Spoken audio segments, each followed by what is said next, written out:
So first, I'm just going to set the conversation right. I knew I needed to have a conversation about repatriation. And repatriation is as simple as this. One of us on the continent needs to make their final journey. And their final journey is in death. And most Africans want to be buried at home. The problem is, and I've seen this personally, is that it seems to cost a lot. And I thought it was just me until I put up my video on Facebook, and 100 and something comments later, I realized we need to have this conversation. And very many people have come forward with questions, with advice, with suggestions, which is something I asked for. But then again, I was told there is a solution. And what the solution is, I will find out by speaking to Dr. Sibert. He's Executive Director at Diaspora Insurance, and Jeff Madzingo. I hope I'm saying that right, sir. Correct, yeah. You're spot on. CEO at Diaspora Insurance. I love the fact that the name has no frills. It's Diaspora Insurance. It is for you who is living abroad. I am sitting on the continent. Incidentally, Dr. Sibert, where are you sitting? In the United Kingdom. Okay, and Jeff? I'm currently in South Africa. Fantastic. So both of us on the continent. So every time we refer to Dr. Sibert, we will tell him abroad. I want to start with you as CEO of Diaspora Insurance, and I have to get rid of the elephant in the room. We have a cultural issue and a taboo issue discussing death, but it is inevitable. What do we do about that? Yeah. Good afternoon, good morning to the listeners wherever you are in the world. Yeah, it's a very topical issue, the issue of taboo when it comes to Africans discussing death, but invariably it always lands us into problem. Treating death as a taboo, because there's nothing more certain in our lives like the fact that will come to pass. Every living being will come to pass. That's the reality. In fact, they say you begin to die the day you are born. You just don't know how long you have.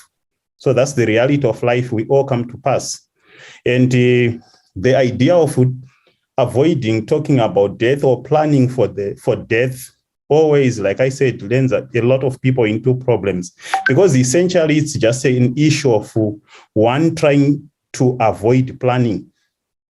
You are simply trying to avoid planning and leaving your responsibility to fate, to say, when I go, they'll see what they can do. What can your children do about it when you are gone, when there's no money to give you a dignified send-off? So the idea of avoiding planning is very wrong. Planning in others, in simple terms, it's simply bringing the future into the present. Then you craft a solution for a long-term problem. And that is not rocket science. We know when you come to pass, you want a dignified send-off. You may want it to be repatriated, but at whose cost if you don't plan for it? So the idea of treating death as a taboo should die, because it creates a lot of problems for a lot of families, because once you are bereaved, the family is traumatized by losing you. When the family has to face the reality that there's no money for the funeral, that's a double trauma. You are reducing your family to beggars for the first time in their life, possibly, just because you avoided planning. So it's a bit, we can talk more about that, but it's a very sometimes annoying thing that people want to avoid planning, because they treat death as a taboo. There's no one, I can bet it to my last penny, there's no one who dies earlier because they've got a funeral policy, or anyone who can postpone death because you avoided taking a funeral policy or planning for your end-of-life expenses. The reality is that with or without a funeral policy, when the day comes, there's nothing you can do. I cannot believe we just said that. I have to thank you for being very, very candid about that, because I think it's one of those little spaces we dodge around. And if you were not candid about it, and I wasn't candid about it, what would happen is we'd dance around the issue and not be able to get to where we need to go. But Dr. Sibert, I need to ask you this, but don't we, a lot of us on the continent, you're sitting in the UK right now, we seem to have a belief that it is the job of my people to take care of me. When I pass away, they should handle these things. Yeah, thank you, Caroline, for that question. Yeah, and unfortunately, that's not the situation. Like what Jeff has just highlighted there, it's all about planning. if you leave it to chance, then it means that you're going to put everyone in a lot of problems and trouble, because it's very expensive to cover end-of-life expenses, especially for people abroad. So if you leave it to chance and say, my people are going to handle it for me, because here in the diaspora, people have got societies that they go to, that they attend to, that they belong to, groups, churches, that they kind of like feel like there's a safety net.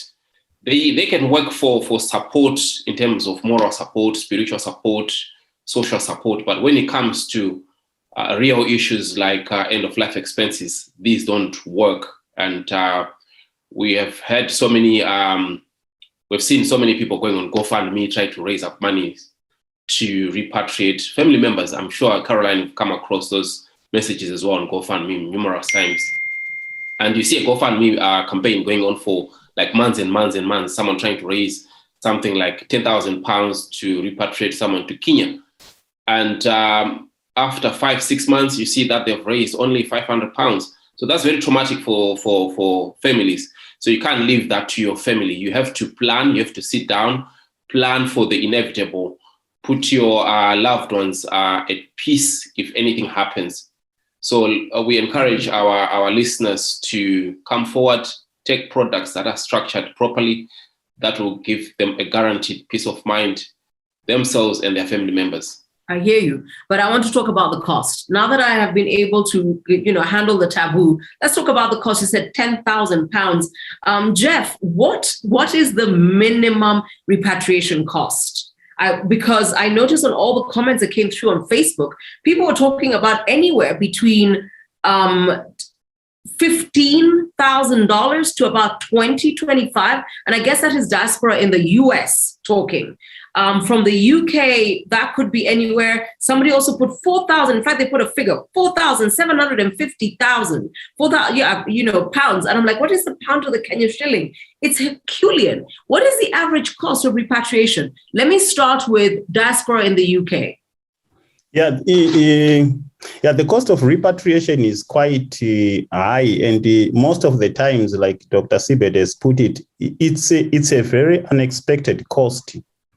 So we find the situations where someone may think that as I speak, I've got enough money to cover that 5,000, or I've got enough money to cover that repatriation. But the reality of life is that savings don't always are not permanent. You start using the money and you get into trouble one way or the other. But to the point, the issue about the cost would vary. But what I can tell you now is that the cost of repatriation, especially, has been made worse or exacerbated by the COVID, the pandemic situation. So previously, you would estimate to say about 4,000, 5,000 should be enough to take someone home as repatriation. But it depends on whether you are going for a standard coffin. And I've seen families repatriating in a very poor coffin on the assumption that when we get home, we'll upgrade it. Or if you go for a nice, good casket, like someone who has been living abroad, you are talking a good more than 5,000 to repatriate. But that's just a repatriation to get the body from offshore to the port of entry in your home country. That's what we are talking about when we are talking about repatriation cost. The reality of family death and the reality of giving someone a closure, giving someone a dignified send-off is that there is a whole lot of associated costs. The prolonged funeral vigil offshore, the prolonged funeral vigil back home while these people are waiting for the repatriation to happen. Things like family travel, it may be the case that maybe 2, 3. Imagine a family, say a parent in a family of 5, one spouse dies, and there's the wife or the husband, there's 3 children.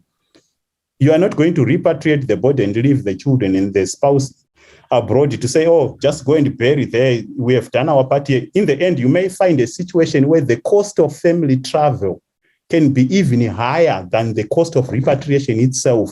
And when you get to your country of origin, immediately you are faced with the reality that the deceased has arrived at the port of entry and they arrive as cargo. The cargo has to be cleared. There's a cost of body clearance. Then the local funeral director has to do the documentation, the burial orders, all those things. Where is the person going to be buried? People who are gathered, how are they going to be fed? The cost of the burial itself, the cost of the local funeral directors. So it's a lot of cost. So if you started to add up the cost of a funeral, especially a diaspora death, one thing becomes very apparent. Death is not cheap. It gets very, very expensive. And a real life example, I lost my father-in-law about 2 years ago now. And the cost of my wife, my sister-in-law traveling to Zim for the funeral, then memorial service, travel again for the memorial service back home. Then you want to do the tombstone, traveling again for the tombstone ceremony. So all those costs are real costs associated with losing one family member. And that's why you find sometimes if you really add up the cost, you are talking a good 15,000, 20,000. It can easily go that high. I needed to say, Jeff, that it had never occurred to me that it's not just about repatriating the body. You cannot leave children behind. You can't leave a spouse behind. If indeed you're coming, back to the continent, okay. Dr. Sibert, what have you seen in your time? Because I also think, first-hand encounter of a case. I'm realizing now that the person who said anything above £5,000, this is from the UK, was right. And the person who also commented on Facebook and said anything between $15,000 to $25,000 was right. I just thought it sounded a lot, but now that you put it in context, I get it. Dr. Sibert, what have you experienced? What do we need to be aware of? Yeah, those are the real facts on the ground, that diaspora death is not cheap, and that we just need to have products in place that will cover those expenses.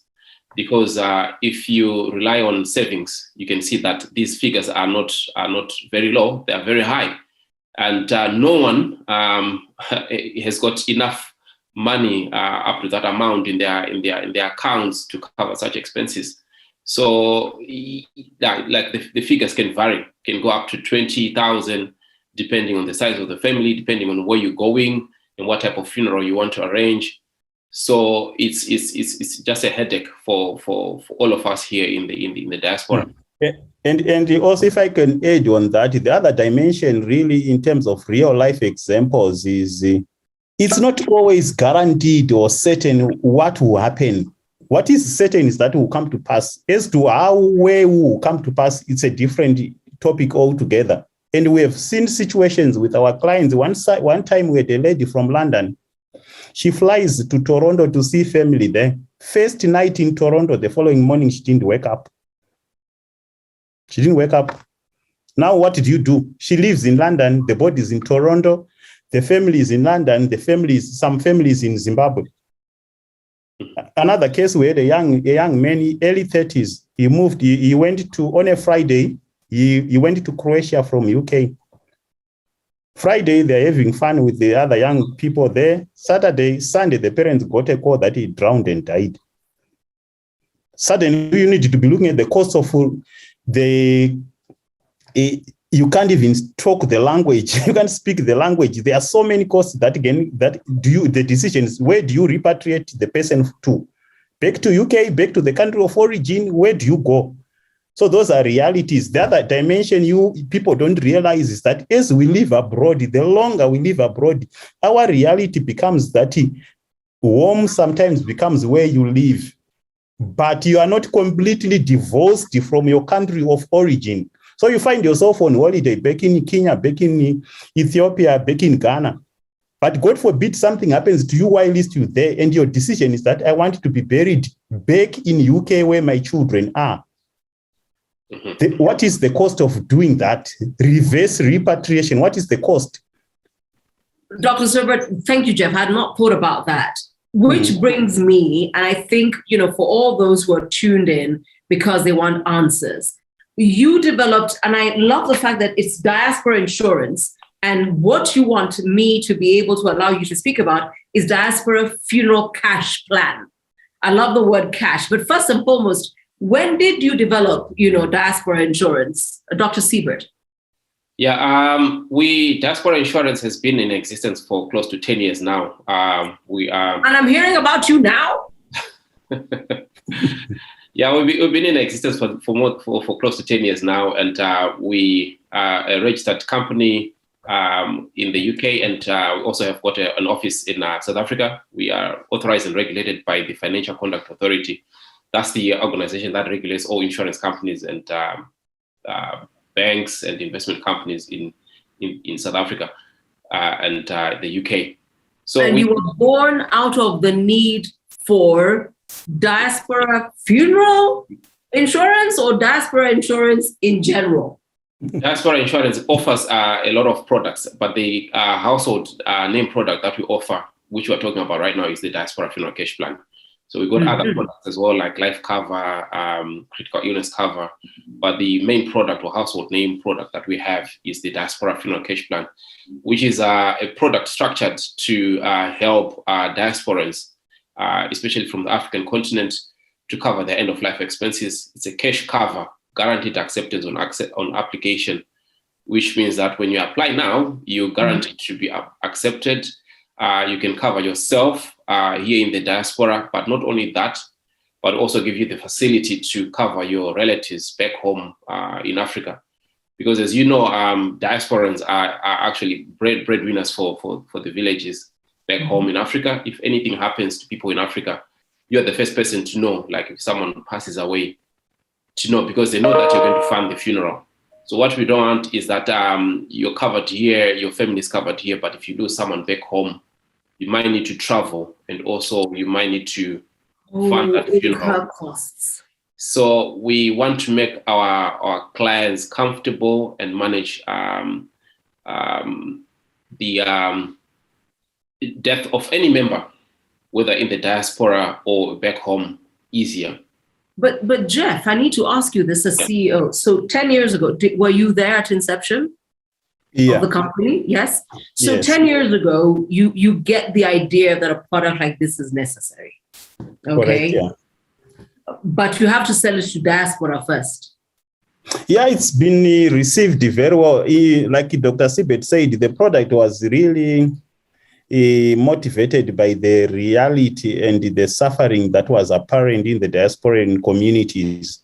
So we always view this product as a product that was crafted for the common good of everyone, especially diasporans.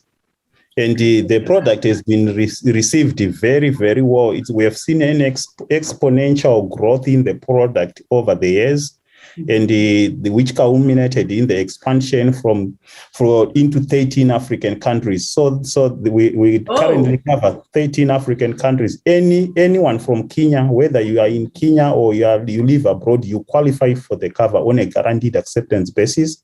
In East Africa, we do cover as well Tanzania. We do cover Uganda, we do cover Ethiopia. In West Africa, we're currently covering any Ghanaians wherever they are in the world, in Ghana or anywhere in the world, and they can cover their families back home as well, like was put by Dr. Mandenga. Then in Southern Africa, we do cover quite a lot of countries, to talk of South Africa, Zambia, Zimbabwe, Eswatini, Botswana, Namibia, Malawi, Mozambique. So we do cover quite a lot of countries, and we are expanding. So the list is really growing, but the product has done extremely well. It's a guaranteed acceptance policy, which has made it very, very simple and easy for bereaved family to access, because we talk of immediate financial intervention. That's what I wanted to ask. Dr. Sibert, you keep calling it a cash plan. Explain. Yes, why we have designed a cash plan is because of the nature of our target market, who are diasporans, right? So you want a product that works well depending on your situation, because situations of a diasporan evolves, right? Like what Jeff was mentioning, you can actually go back to your home country, or you can actually go on holiday, and if anything can happen, you can become unwell, involved in an accident, and pass away. And you want a product that works in any situation. So if you happen to pass away in any part of the world, what you need is cash, so that the people can bring back your body. So this is why I've done a cash cover.